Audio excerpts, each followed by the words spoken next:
자, 1부는 바로 이분과 함께 하도록 하겠습니다. 미성의 자료 왕이죠. 바로 박성호 선임 모시겠습니다. 어서 오세요. 네, 안녕하세요. 원래 금요일 나오시지 않으셨어요? 네, 오늘 금요일인데 이제 네. 오늘하고 내일 이제 이틀 연속 나오게 내일도? 됐습니다. 네, 네. 내일도? 그리고 네. 오늘 자료랑 내일 자료랑 같은 건 아니죠, 설마? 다른 겁니다. 다른 거죠? 네, 알겠습니다. 그러면 이틀 연속 박성호 선임과 함께하는 글로벌 라이브 1부입니다. 자, 과연 오늘 어떤 이야기를 좀 준비해 주셨는지.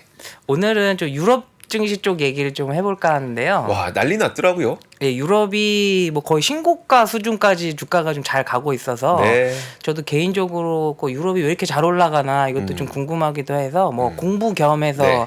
한번 제가 좀 이 자료 좀 준비해봤고 그다음에 이걸 그 유럽이 왜 올라가고 있는지를 이제 좀 캐다 보면 네네. 유럽 증시는 이제 미국과 달리 뭐 이런 구조로 돼 있구나. 우리가 이제 미국이나 한국 증시는 좀 많이 익숙하신데 네. 유럽 증시는 아직 익숙하신 게 많이 없으셔서 뭐 이번 기회에 유럽은 또 증시가 어떻게 구성돼 있고 좀 상황은 어떤지 이런 것도 한번 체크해 보시면 좋을 것 같아요. 유럽이 지금 거의 사상 최고가예요? 예. 거의 사상 신고가예요. 신고가예요? 네, 뭐 영국이라든지 뭐 프랑스라든지 네. 이런 쪽 나라들은 거의 신고가 수준이라고 보시면 됩니다. 어휴, 뭐가 좋다고 그렇게 유럽이 신고가인지를 오늘 한번 살펴볼 텐데, 아니 저도 되게 특이한 게 이제 그 유럽의 그러니까 영국인가요? 영국이 아마 그랬던 것 같은데 물가는 여전히 두 자릿수다. 네. 근데도 증시는 신고가 행지. 네. 그러니까 좀 이상하죠. 네. 한번 볼게요. 뭡니까? 한번 말씀드리면 일단 네. 자료 한번 띄워주시면 아까 제가 유럽이 신고가 수준이라고 제가 말씀을 드렸거든요. 네. 여기 연초 이후에 MSCI 기준으로 해서 4월 21일 기준이기는 한데 네. 뭐 거의 뭐 똑같으니까 차이는 없을 것 같은데 그 글로벌 주요 국가들 중에서 가장 많이 오른 국가가 프랑스예요. 연초 대비. 네네. 그래서 연초 대비해서 프랑스가 19%가 올랐고요. 그리고 스페인이 19.2%, 그리고 이탈리아도 거의 19% 가깝고, 그다음에 이제 독일이 17%, 그리고 이제 뭐 한국 이렇게 순서가 있는데 보시면 미국이 이제 연초 대비해서 7%예요. 네. 그러니까 미국도 연초 대비해서 많이 좋았다 뭐 이런 평가를 받잖아요. 네. 근데 그럼에도 불구하고 이 프랑스와 스페인, 이탈리아, 독일, 뭐 영국도 9%니까 생각보다 굉장히 높은 거죠. 연초 대비해서. 네네. 그리고 뭐 지난 3개월 기준으로 놓고 봐도 뭐 유럽 그 주요국들의 증시가 굉장히 그 수익률도 좋고요. 1개월로 봐도 굉장히 좋습니다. 네. 그런데 이제 뭐 중국이라든지 뭐 브라질이라든지 인도라든지 이런 쪽들은 조금 저조하기는 합니다만 어쨌든 유럽이 지금 생각보다 굉장히 좋다라는 거. 저거 보면 답답하네요. 그러니까 우리나라 분들이 그나마 투자하는 게 첫 번째 한국, 네. 그다음 미국, 네. 그다음 중국, 그리고 네. 뭐 좀 특이하신 분들은 이제 뭐 인도도 관심 갖고 네. 계실 거고, 뭐 브라질도 관심 갖고 계실 텐데 우리가 좋아하는 건 별로 안 올랐고. 그렇죠. 유럽 증시 투자하시는 분은 뭐 그 루이비통이나 아니면 그 포르쉐 상장할 때 네. 그때 조금 관심 있어 하신 분들이 있으셨는데 저도 몇 분 못 뵀어요. 네, 거의 없거든요. 사실은 뭐 직접 투자하기도 사실 쉽지 그러니까 않고. 우리 투자할 때는 네. 우리가 보던 것만 보면 안 되는 거예요. 맞아요. 좀 다양하게 보여야 맨날 돼요. 후회해. 네. 그래서 일단 이렇게 성적표가 이렇게 나오는데 네. 그러면은 유럽 증시에서 어떤 게 좋았고 네. 그다음에 구조가 어떻게 돼 있는지 이걸 알아야 어느 부분에서 유럽이 강했구나 이걸 알 수가 있거든요. 그래서 유럽 증시가 어떻게 돼 있는지 한번 구성을 좀 한번 살펴보면요. 네. MSCI 유럽 지수에서 국가별 비중을 좀 한번 확인을 해보면 이거는 이제 MSCI 유럽 지수예요. 이제 유로가 아니라 네. 유럽 전체인데 비중이 제일 많이 차지하는 거는 영국이 22%고요. 그다음 프랑스가 또 19%, 뭐 스위스, 독일 뭐 이런 순서예요. 보면 독일이 의외로 생각보다 비중이 낮아요. 그러네요. 네, 독일이 그 유럽 최대 이제 뭐 그 경제국이니까 저도 이게 좀 자료 이렇게 보면서 독일이 의외로 낮구나 이 생각이 들었고 네. 스위스가 의외로 높더라고요. 네, 스위스는 뭐 네슬레라든지 네네. 뭐 로슈라든지 뭐 노바티스라든지 네. 이런 그 글로벌한 뭐 이렇게 제약 업체들 이런 제약 쪽들이 업체들. 의외로 많아요. 그래서 스위스가 한 15% 정도 돼서 뭐 영국, 프랑스, 스위스, 독일 순 이런 식으로 이제 국가별 비중은 이렇게 조금 보시면 참고하시면 될 것 같고. 왠지 네덜란드는 ASMR 하나일 것 같아요. 왠지 그거 맞아, 하나만으로도 저렇게 ASMR이 될 것 워낙 같아. 커서 네. 네덜란드가 이제 7%가 있는 게 그렇게 되어 있고요. 이 국가별로 보면 비중이 이렇습니다. 그런데 이제 업종별로 한번 보면은 여기서부터는 조금 이제 미국이랑 많이 달라요. 네. 느낌이. 그래서 여기 왼쪽에 있는 표 보시면은 이제 업종을 이제 이렇게 쭉 순서대로 했을 때 요 파란색 막대기가 유럽에서 네. 예, 그 산업별 비중이에요. 지금 파란색이 유럽이니까 제가 그 금융업종부터 해서 업종 비중이 높은 걸 맨 위에 올려놓고 순서대로 이렇게 쭉 내린 거거든요. 근데 여기 가운데 툭 하고 튀어나온 주황색 있잖아요. 네. 요게 IT예요. 그러니까 미국에서는 IT 업종의 비중이 거의 30%에 가까워요. 네. 그래서 미국은 요 IT 쪽에 좀 많이 좀 집중돼 있는 것에 반해 맨 위에 있는 이제 유럽의 이제 비중이 높은 순서대로 보시면 금융 업종이 16%. 이제 오른쪽에 있는 표를 보시면 이게 그 퍼센테이지를 이제 적어 놓은 거거든요. 네네. 금융이 16%, 그 다음에 이제 헬스케어 15%, 산업재 15%, 필수 소비의 13%. 그런데 이제 그에 반해서 이제 미국을 보시면 아까도 제 IT 잠깐 언급드리긴 했는데 네. 미국은 금융은 10%고요. 네. 그다음에 헬스케어가 14%, 산업재가 9%, 필수 소비재가 6% 이렇게 돼 있거든요. 네. 그러니까 이제 미국이랑 유럽을 이제 비교해서 보면 이 업종 비중이 이제 높은 순서가 좀 많이 달라요. 네네. 그러니까 미국은 IT가 가장 높고 그 다음이 이제 뭐 헬스케어 그리고 뭐 산업재, 그 경기 소비재 이런 순서인데 이제 유럽은 의외로 그 금융이 굉장히 높고 그다음에 헬스케어가 상당히 비중이 높고요. 네네. 그다음에 많이 차이 나는 게 미국은 비중이 낮은데 유럽은 비중이 많이 나게 좀 차이 나는 게 산업재하고 네. 그다음에 필수 소비재 오. 이게 이제 미국에 비해서 좀 비중이 좀 많이 높은 걸 이제 알 수가 있어요. 유럽의 필수 소비재? 네. 유럽의 필수 소비재가 뭐가 있을까요? 그 식품 화장품? 산업이죠. 식품? 네, 네슬레 같은 네네. 것들 있잖아요. 그 비중이 좀 높아요. 아. 그리고 금융은 또 많이 떠올리실 수 있는 게 아니 지금 유럽이 크레딧 스위스가 망하고 네. 금융 업종이 난리라는데 네. 지수는 왜 이렇게 셌을까 이렇게 또 생각할 수가 있거든요. 네네. 근데 제가 여기 넣진 않았지만 그냥 참고삼아 말씀드리면 유럽에 있는 금융 업종들에 있는 상위 종목들을 이렇게 살펴보면 은행도 몇 가지가 있긴 한데 보험이 많아요. 아. 뭐 아일리안츠라든지 네, 네. 뭐 이제 도이치 뭐 이런 그 보험회사들 이 보험회사가 미국과 달리 그 금융업종에서 차지하는 비중이 좀 높아요. 네. 그래서 생각보다 은행 그 주가들이 많이 빠졌을 때 네. 유럽 증시가 그나마 좀 선방했던 게 뭐 그런 어. 것도 있는 것 같아요. 저 그 표 보면서 다시 한번 표 보여주시면 어디요? 그냥 방금 그 표요. 예. 그냥 뇌피셜, 갑작스런 뇌피셜. 네. 지금 금융, 헬스케어, 산업재 빼고 금융, 헬스케어, 필수 소비재 이쪽이 유럽이 높다 그랬잖아요. 네. 대표적으로 고금리에 좀 잘 나가는 그렇죠. 그런 종목, 네, 그런 맞아요. 산업들. 조금 덜 네. 타격이 있을 만한 그런 고금리에도 업종들이에요. 필수 소비재 우리가 안 쓰겠습니까? 고금리에 사실 금융은 좋다고 보는 게 맞는 거고 고금리에 헬스케어에 우리가 약을 안 먹겠습니까? 고금리에 잘 버티는 맞아요. 대신 IT는 고금리에 네. 좀 힘든. 그렇죠. 좀 확 갈리네. 좀 와. 분위기가 다르죠. 특히 IT가 네. 많이 달라요. 유럽은 그러네요. 8%밖에 안 돼요. 아, 영국은 심지어 IT가 1%밖에 안 돼요. 시가총액에서. 그래요? 네, 굉장히 낮죠 생각보다. 네. 그래서 유럽이 좀 IT가 좀 이런 것도 좀 미국이랑 좀 많이 다릅니다. 그래서 네네. 우리가 미국은 이렇게 바로 그냥 본능적으로 알 정도인데 네. 이제 저도 이렇게 자료 준비하면서 유럽은 좀 많이 다르구나 야. 이런 것도 좀 알 수가 있었고 네. 그러면 이제 추측할 수 있는 게 이거죠. 유럽 증시가 강했다는 뜻은 이 상위 업종들이 강했을 거잖아요. 네. 상위 업종들이. 그래서 그 상위 업종들의 수익률을 이제 한번 살펴보면 이것도 분위기가 미국이랑 좀 많이 좀 다릅니다. 그래서 여기 화면 한번 보여주시면 유럽하고 이제 미국하고 아까 제가 그 업종 순서대로 네. 이 순서대로 이렇게 쭉 나열한 건 똑같은데 오른쪽에 하나씩 이제 칸을 하나 더 넣은 거는 이 업종의 연초 대비 수익률이에요. 수익률. 네. 그러니까 지금 보시면 상위 제가 한 4개 정도만 이렇게 이제 표시를 유럽하고 미국하고 이렇게 나눠놨는데 네. 보시면 유럽에서 금융업종이 이제 비중이 높은 건데 한 10% 올랐고 연초 대비해서. 네. 그러니까 이것도 참 의외죠. SV 그 크레딧 스위스나 이런 쪽 그러니까요. 많이 시끄러웠음에도 불구하고, 그러니까 원래는 더 높았는데 그것 때문에 좀 빠진 거예요 이게. 네, 그래서 한 10% 올랐고, 그다음에 헬스케어가 13% 올랐고요. 네. 산업재가 16% 올랐어요. 그리고 필수 소비재가 13% 올랐고, 그다음에 밑에 제가 표시는 안 했지만 경기 소비재는 25%가 올랐어요. 경기 소비재. 네. 자동차인가? 경기 소비재는 이게 있어요. 제가 지금 갑자기 그 기업 이름이 생각이 안 네네. 나는데 독일의 에너지업 그러니까 그 미국으로 치면 그 제네럴 일렉트로닉 같은 기업이 독일에 하나 있거든요. 네네. 그래도 시가총액이 그 슈나이더 일렉트릭이었나 그랬었던 것 같아요. 근데 그 회사가 시가총액도 이제 큰 편인데 시가총액 상위에 있는 업종인데 네. 그 경기 소비재라고 이제 꺾여 있으면서 뭐 예를 들면은 죄송해요. 제가 지금 헷갈렸는데 네네. 경기 소비재 중에 이제 높았던 거는 아까 말씀드린 그 슈나이더 일렉트릭 쪽이 아니고요. 경기 소비재는 그 명품 소비 쪽 있죠? 이쪽이에요. 예, 예, 예. 경기 사- 소비재가. 예. 그 산업재가 16% 아까 올랐다고 했는데 네네. 이게 아까 제가 말씀드린 그 슈나이더 일렉트릭 음. 이쪽이거든요.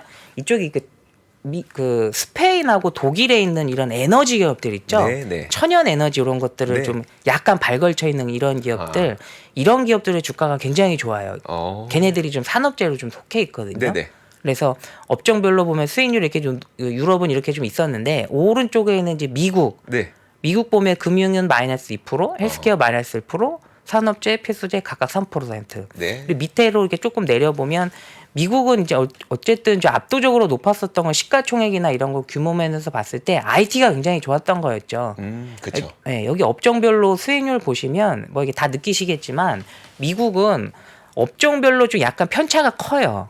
여기 보시면 뭐 IT라든지 뭐 테슬라를 비롯한 뭐 경기 소비재, 네네. 그다음에 뭐 메타를 비롯한 커뮤니케이션, 요 세 업종이 거의 완전히 다 이끌었다고 보시면 되는 거고. 네. 근데 그에 반해서 유럽 같은 경우는 굉장히 균형이 잘 잡혀 있어요. 업종별로. 네. 업종별로 수익률을 보면 뭐 부동산 쪽이 좀 마이너스 한 1% 정도 되는 거고 에너지만 뭐 에너지와 소재 요 정도만 조금 저조했고 나머지는 다 괜찮아요. 그러니까 유럽이랑 미국이랑 좀 증시 업종별로도 수익률이 좀 많이 좀 다르다 현재 분위기가 연초 대비해서. 이거 혹시 종목별로 보여주실 수 있으세요? 종목별로 제가 할래다 잠깐만요. 네. 제가 헷갈려. 있어요. 종목별로 그 있어요? 다음 페이지에 네. 예, 있는데 이래야 또 우리가 네. 눈에 확 들어오거든요. 네. 근데 뭐 업종은 막 얘기해봐야 잘 맞아요. 모르는데. 이제 종목별로 보면 이거는 지금 유로스톡스 50에 있는 시가총액 상위 종목 순서대로고요. 왼쪽에 있는 유럽, 그다음에 오른쪽에 있는 미국은 이게 딱 보면 아시겠죠? 시가총액 순위라는 네네. 거. 시가총액 순위별로 보면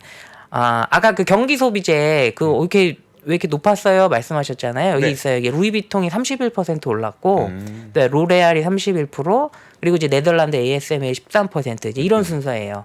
여기서 보시면은 이런 순서대로 올랐고 반면에 미국 보시면 지수 자체는 유럽에 비해서 좀 많이 저조했잖아요. 네네. 지수 자체는. 네. 근데 종목만 딱 떼놓고 보면 시가총액 상위 종목들 보면 미국이 어떻게 보면 시가총액 상위는 유럽보다 더 높아요. 잘 올랐네요. 수익률이요. 네, 잘 갔네요. 네. 근데 아까 보여드렸던 이 업종별로 봤을 때도 IT나 경기 소비재 네. 이런 쪽이 좀 집중돼 있잖아요. 네네. 수익률이 네. 플러스가 난 게. 근데 이게 시가총액별로 봐도 딱 티가 나는 거죠.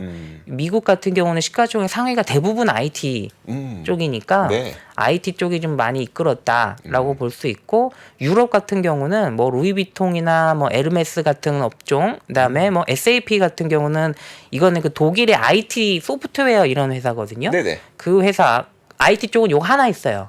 요거 하나 있고 나머지 뭐 토탈은 이제 에너지 기업이고 산업피는 그 이제 제약 이쪽이고 지멘스도 IT 아니에요? 통신? 지멘스는 이제 그 어떻게 보면 산업재 쪽이에요. 아, 그래요? 네, 지멘스는. 그리고 엔하이저 부시는 이게 뭐 하는 회사냐면은 이게 버드와이저 만드는 회사, 네. 예, 그 회사예요.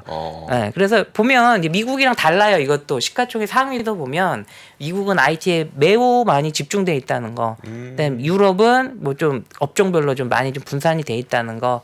요거 좀 알 분산 수가 투자 있어요. 잘하려면 유럽을 해야 되는 거네, 지수를. 뭐 어떻게 보면 그럴 수 있죠. 예, 분산 투자적인 그러네요. 측면에서. 예.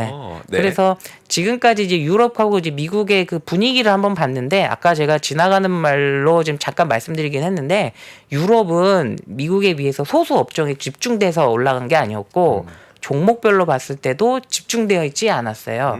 그래서 그냥 딱 보면 전반적으로 증시가 올라간 모습만 살펴보면 네네. 제가 봤을 때는 냉정하게 보면 유럽이 미국보다 더 건강한 것 같아요. 다양하게 올랐으니까. 건전하게 올랐으니까. 예. 네, 다양한 네, 그래 봐야 업종이. 미국은 이제 되는 업종들과 종목들만 갔기 때문에 네. 뭐 좀 불안불안할 수도 있는 거죠. 예.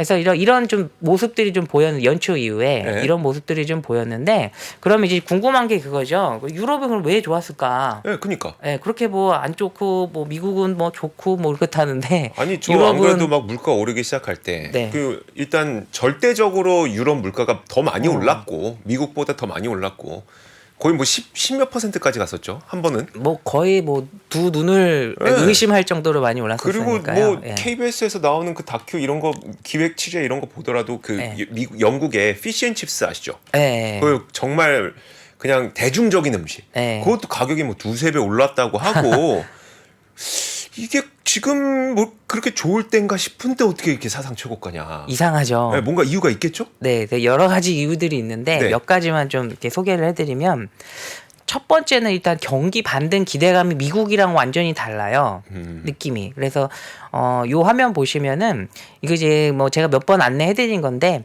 이거 이제 OECD 경기 선행 지수거든요. 네. 왼쪽에 있는 거는 OECD에서 큰 4개 큰 국가들만 모아놓은 경기 선행 지수예요. 그래서 여기 있는 게 그 영국은 없고 이제 독일, 그다음에 프랑스, 뭐 이탈리아 뭐 이런 국가들이 이제 4국가가 있거든요. 네네. 그래서 그 국가들의 이제 OECD 경기 선행 지수인데 보시는 것처럼 동그라미를 이렇게 쳐놨는데 최근 들어서 이 파란색 선, 이 경기 선행 지수가 반등이 나오고 있어요. 네. 이 눈에 띄게 이제 딱 방향을 튼 게 보이잖아요. 그렇죠. 근데 그에 반면에 오른쪽에 있는 OECD 미국 경기 선행 지수 보시면 이 파란색 선이 이제 경기 선행 지수거든요. 네. 유럽과 달리 물론 이제 하락하는 속도가 좀 줄어들고는 있는데 그 방향성 자체는 이제 좀 계속 좀 내려가고 있는 네네. 그런 모양이에요. 그래서 이제 일단 유럽의 증시가 이제 올랐던 그 가장 첫 번째 배경 중에 하나로 이제 생각해 볼 수 있는 거는 경기가 안 좋은 거는 다 아는데 일단 바닥을 찍고 반등이 먼저 나오는 건 미국이 아니라 현재는 유럽이다. 이렇게 볼 수가 있을 것 같아요. 네. 네. 그래서 증시는 사전에 네. 미리 오른 걸 수도 있고요. 아니 그러니까 지금 그럼 유럽이 미국보다 경기가 뭐가 좋냐? 그러니까 뭐가 좋으니까 경기 선행 네. 지수가 돌아섰을 거 아니에요. 여러 가지가 있죠. 네네. 그래서 일단은 경기 선행 지수에 대해서 하나 말씀드렸고 그러면 또 어떤 게 그나마 좀 그 유럽 하면 우리가 떠오르는 게 꼭 망한 것 같은 이런 느낌이 많이 들잖아요. 그 옛날에 유럽 재정위기 우리가 겪으면서 피그스 막 네, 우리가 네. 얼마나 많이 얘기했습니까? 그리스 네. 뭐 파산한다 그러고. 맞아요. 그래서 그랬는데 지금 완전 아닌가 보네요. 지금 분위기는 의외로 굉장히 괜찮은 거죠.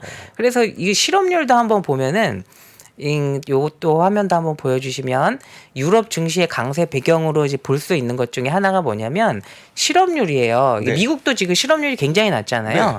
근데 유럽은 그 절대적인 수치 자체 실업률 자체는 미국보다 실업률이 높은데 그 수준은 네. 그 역사적인 수준으로 보면 어떻게 보면 미국보다 더 강하다고 볼 수도 있을 것 같아요. 실업률 수준이. 네네. 그래서 여기 화면에 보시는 이 왼쪽 이 회색 선 여기 지금 현재 유럽의 실업률이거든요. 네. 근데 보시면 지금 여기 있어요. 네. 여기 있는데 저게 몇 퍼센트인 거예요? 요게 한 6.5, 6%? 요 정도 돼요. 네네. 네. 근데 2008년 금융위기 전이 그 직전에 네. 그때도 이제 실업률이 굉장히 낮다고 이제 알려졌었는데 이때가 7% 넘었었고요. 그다음에 코로나 직전 있죠. 네. 그때가 7%가 이상이었어요. 근데 지금은 오히려 7% 밑에 있는 거예요. 실업률이. 네네. 그러니까 고용이 굉장히 잘 되고 있는 거예요. 그러니까 미국보다 저는 지금 유럽의 고용은 더 어떻게 보면 네. 더 강하다고 볼 수도 있을 것 같아요. 실업률만 보면. 근데 실업률이 이렇게 강하니까 제가 오른쪽에 그 표를 좀 위에다 덧대 놓은 게 이 유럽의 GDP를 구성하는 비중이거든요. 네. 근데 미국은 가계 소비가 거의 한 70% 이상인데, 그쵸. 예, 미국이 좀 굉장히 높은 거고요. 네네. 유럽도 의외로 이 가계 소비가 굉장히 높아요. GDP에서 차지하는 비중이. 그래서 55%거든요. 그래서 뭐 물가가 높고 뭐 이렇다 하더라도 일단 고용이 잘 받쳐주고 있으니 가계 소비가 잘 버티고 있는 것 같아요. 그럼 유럽의 경기도 아까 경기 선행지수가 반등이 나오는 이유 중에 하나도 가계가 잘 버티고 있기 때문에 그런 것 같아요. 실업률이 잘 버티고 있으니까. 네네. 그래서 이렇게 그 거시적인 측면에서 봤을 때 뭐 대표적인 요인으로 그 유럽 증시가 강세를 보이는 게 요 정도 좀 꼽을 수가 있을 것 사실 같고. 이것만으로는 설명은 좀 잘 안 되는 것 같아요. 왜냐하면 미국도 실업률은 굉장히 낮은 맞아요. 상태에서 네네. 내수가 굉장히 큰 비중을 차지하고 있으니까 네. 유럽보다 더 큰데 이걸로 유럽이 더 나은 것 같진 않고 그럼 다른 이유가 있을 것 이제 같아요. 결정적인 게 뒤에 나옵니다. 네네. 네. 네. 이제 유럽 증시가 좋았던 이제 결정적인 이유 중에 하나는 뭐냐면 실적이에요. 기업들의 실적. 보시면 여기 화면에 보이시는 거 보면 이거는 2022년 1월부터 현재까지의 그 국가의 그 기업 실적들 추이라고 보시면 돼요. 네. 간단하게는 이게 12개월 예상 뭐 EPS 뭐 이런 단어지만 그냥 쉽게 말씀드리면 아 기업들의 실적이다 이렇게 보시면 되는데 22년 1월부터를 제가 이렇게 탁 콕 집어서 이 기간으로부터 시작을 했던 게 뭐냐면 네. 그때부터 주가가 계속 밀렸잖아요. 네. 22년 1월 그쵸. 정도부터. 네. 그래서 22년 1월에 유럽과 미국의 한국의 기업 실적이 딱 시작할 때 100이다. 이렇게 가정을 하고 그리고 나서 이제 지금까지 쭉 나온 그 기업들의 실적 흐름이라고 보시면 돼요. 보면 유럽은 22년 1월부터 지금까지 기업들의 실적이 한 26%가 증가했어요. 네. 기업들의 실적이. 그리고 미국은 플러스 0.87이고요. 네. 한국은 마이너스 30에 가까워요.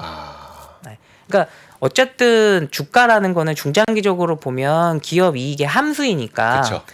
유럽 증시가 강한 이유 중에 첫 번째는 기업 실적에 있다고 보시면 될 것 같아요. 네. 그러니까 이런 그 추정치만 봐도 유럽이 굉장히 좋고, 그러니까 유럽의 어떤 이렇게 지수도 강했던 이유 중에 하나가 이런 그 실적도 이렇게 상승하는 배경도 있는데 또 하나가 있는 게 뭐냐면 네. 이것도 기업 실적과 관련된 부분인데 이건 좀 약간 어려운 얘기일 수도 있는데 이 마진율이 좀 또 달라요 미국하고. 네. 이 마진율은 간단하게 이제 어떤 건지 예를 들어서 설명드리면 내가 100원을 팔았는데 100원어치 팔아서 10원 남기는 기업하고 네. 50원 남기는 기업하고는 완전히 좀 레벨이 다른 회사는 거잖아요. 네. 그러니까 좀 질이 낮은 이런 제품을 만드는 쪽은 보통은 마진율이 낮아요. 네. 근데 루이비통이라든지 이런 회사들은 마진율이 굉장히 높거든요. 비싸게 팔아도 많이들 사가기 때문에 마진율이 굉장히 높은데 그래서 기업들의 실적을 볼 때 마진율이 굉장히 중요한 요소 중에 하나거든요.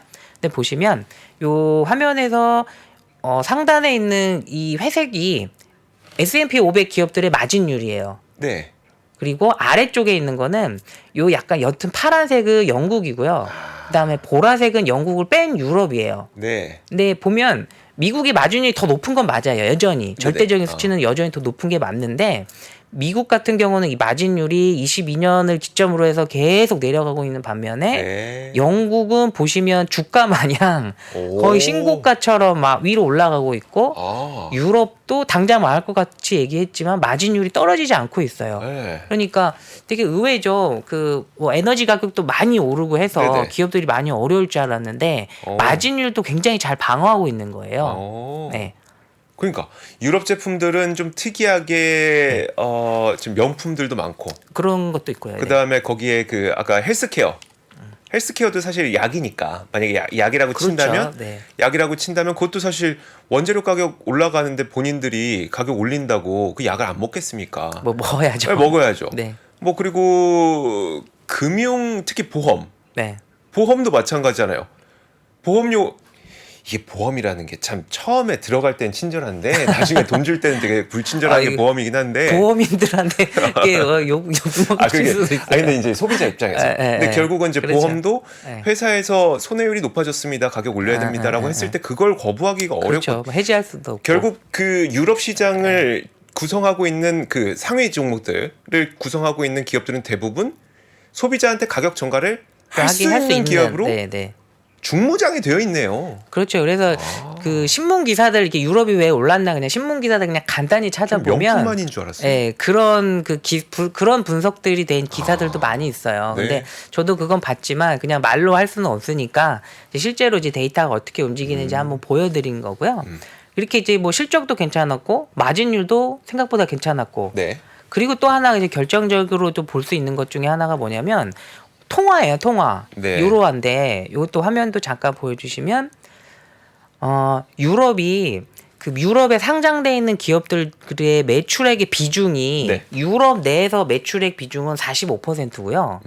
해외에서 나오는 매출액 비중이 55%예요. 유럽이. 네. 여기 화면 상단에 있는 거 이제 적어 놓은 건데 그에 반해서 미국은 자국 내에서 매출액이 나오는 게 60% 정도 되고 해외에선 40% 나오거든요.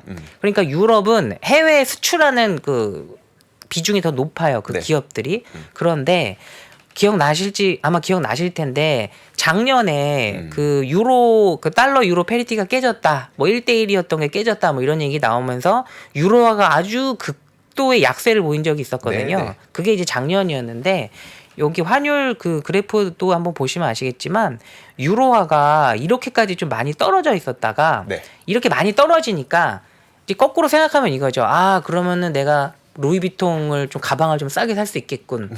하면서 이런 루이비통이나 에르메스나 이런 쪽에 매출액이 늘어날 수가 있는 거예요. 네. 통화가 낮아졌으니까 네.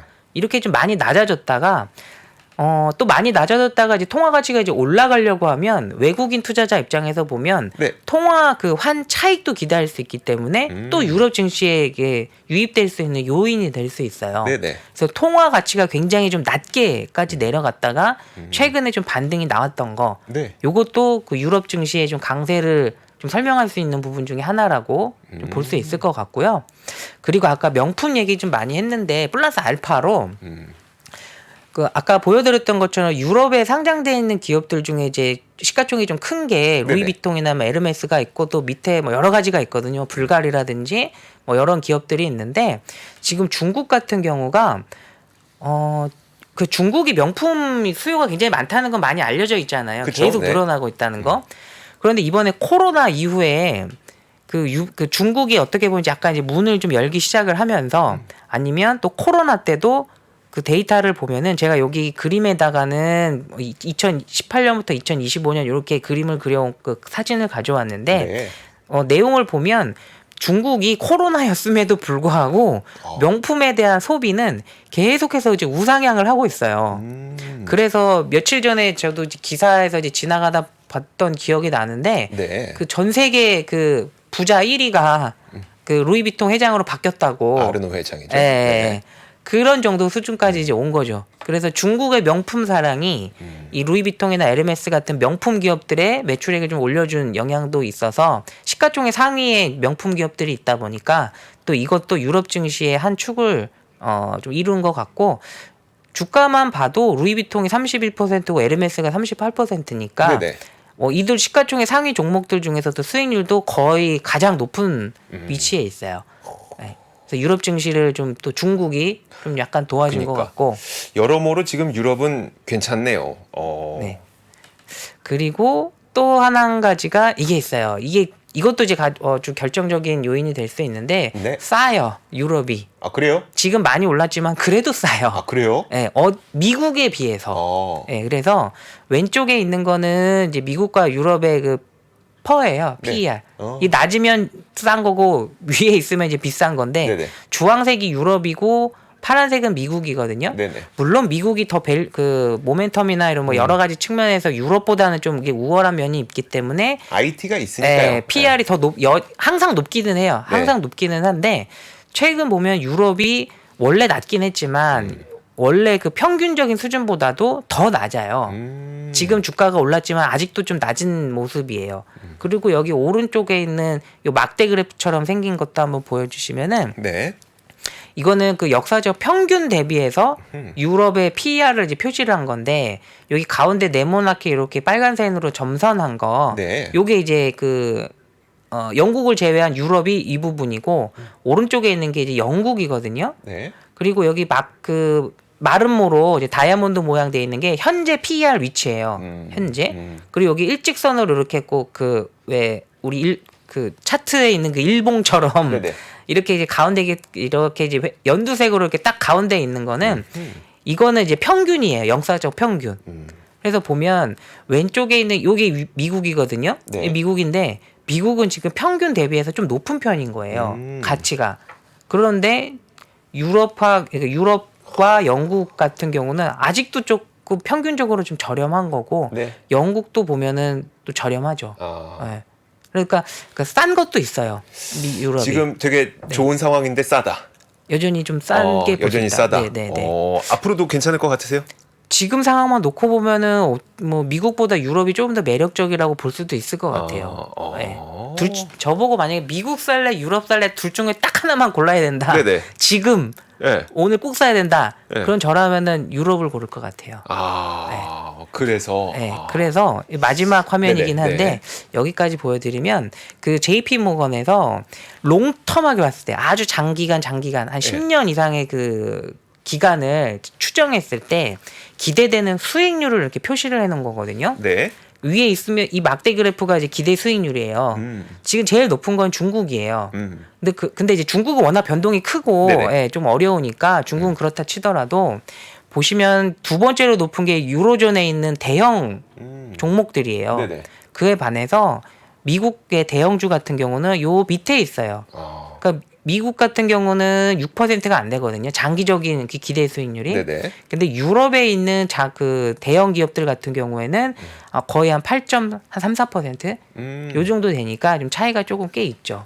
그래서 지금 박성호 선임에게 굳이 누가 목에 칼을 들이밀고 너 지금 오늘 당장 사야 돼 라고 딱 물어봤을 때는 미국 아니면 유럽 둘 중에 뭐 살래? 한다고 하면 저는 뭐 유럽에 한 표를 던질 것 같아요. 알겠습니다. 자, 박성호 선임과 함께 이야기를 나눠봤습니다. 고맙습니다. 네, 감사합니다.